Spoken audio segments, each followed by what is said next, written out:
Going from the most recent FIFA World Rankings, Poland are the 19th best team in the whole of world football, but it's likely you can probably name 19 better football leagues than Poland. Because a lot of their better players play outside of the domestic game, while the national team prospers, the league itself doesn't. However, just like the rest of Poland, influences from both communism, invasions and war have all influenced some of the most interesting football teams in the whole of world football.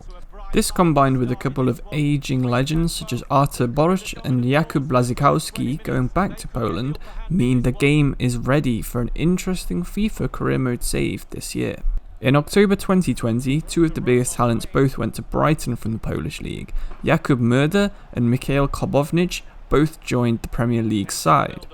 To see the growth in Polish football in recent years, Murda's transfer of 9.9 million was over double that of Robert Lewandowski joining Borussia Dortmund back in 2010 for only £4.28 million. There is plenty of similar level talent in Poland currently. You've got Jakub Kaminski at Poznań, Daniel Hoyu Kowalski at Wisła Kraków, and Maciej Ryżowiak at Legia Warsaw, all having potential to get a Premier League level move in the future. So just before we get started, I'd like to thank everyone for all their recent support. I have noticed a lot of likes and a lot of subscriptions recently, and it really does mean a lot to me, so thank you if you've done either of those things.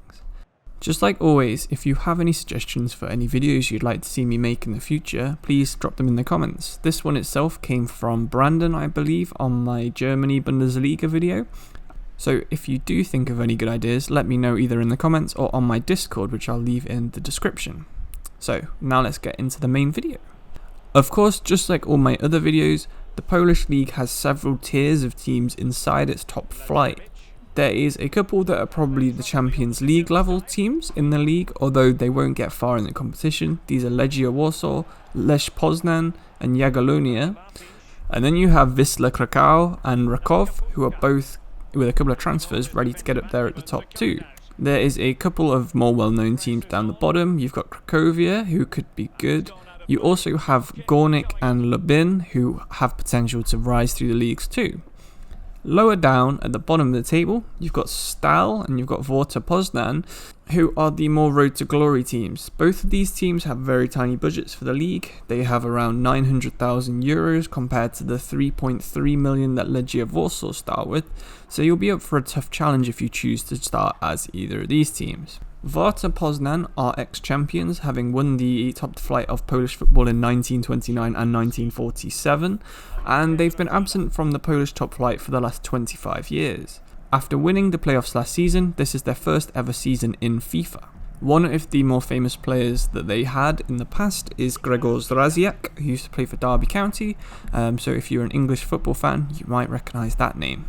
So that is a quick view of all the teams you can find in the Ekstraklasa. Now we're going to talk about the nationalities that the teams like to use and where you should be scouting your youth players. So one of the important rules that you should be following with the Polish league is the fact you have to have an under 22 Polish player in your squad at all times. He'll have to be on the pitch, not on the bench, but that's about it when it comes to squad rules. There used to be a 2 non-EU player rule, but since it got added, this has now been removed back in 2019. So in terms of the most common nationalities, of course Polish is first, as it's been in every one of these videos.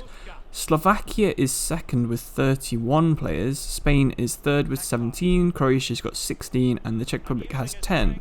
There is a couple of others, Serbia, Portugal, Slovenia and Brazil all have more than 5 but less than 10. But you should probably be scouting Croatia, Czech Republic, Spain and Poland. I think Brazil you could probably get away with as well because certain teams have favoured signing Brazilian players over any other nationality. But to try and keep it as fully realistic as possible, you should probably be doing Poland, Spain, Croatia, and then Czech Republic and Brazil occasionally whenever you get the chance.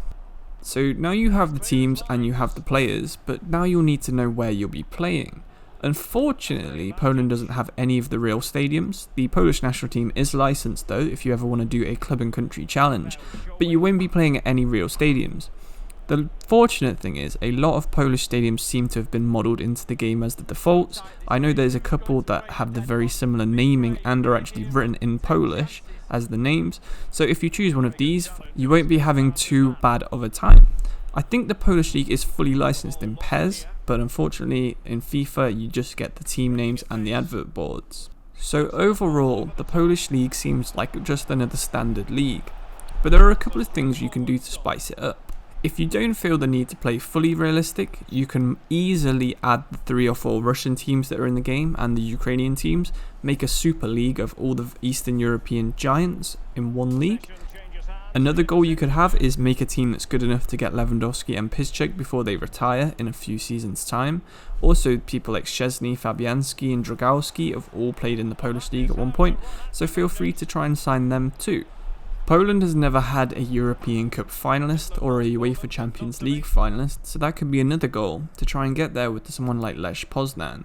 So in conclusion, the Polish league is fairly relaxed with its squad rules. You just need one under 22 player, you need to scout Poland and Spain, possibly Croatia or Slovakia. You try and limit your player ratings to less than 75. Choose one of the big 3 if you want an easier challenge, or if you want a road to glory, choose someone like Warta Poznań.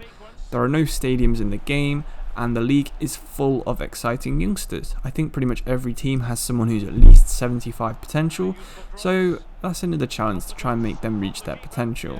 So thank you for watching today's video. I know it's not a very popular league, but hopefully it helps you out if you ever want to do one of these smaller European leagues. And thank you for watching, and goodbye.